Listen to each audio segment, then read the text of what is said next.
Gli strascichi non Mm. sanitari del Covid sono molto importanti e la nostra attività di distribuzione dei beni alimentari, dei viveri alle famiglie che comunque si sono trovate in difficoltà a Mm. causa dell'evento Covid è Mm. molto importante. La Croce Rossa lancia una nuova colletta alimentare e nella raccolta cibo aggiunge anche la possibilità di acquistare e regalare cancelleria in occasione del nuovo anno scolastico in partenza proprio lunedì.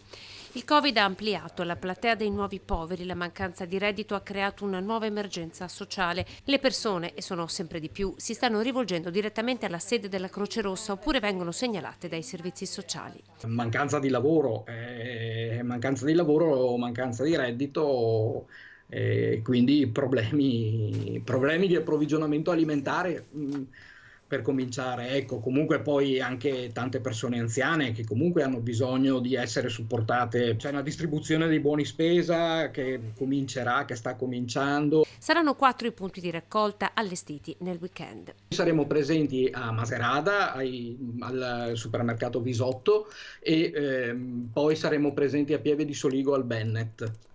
E poi saremo presenti alla Coop di Conè, a Conegliano, e a Vittorio Veneto alla Coop. A Vittorio Veneto e Conegliano la Croce Rossa raccoglie anche materiale didattico. In tutta la provincia oggi i volontari in forza alla Croce Rossa sono 850. In questo periodo riorganizzeremo dei corsi base, quindi stiamo ricominciando con l'attività che da questo punto di vista a causa del Covid si era un po' fermata.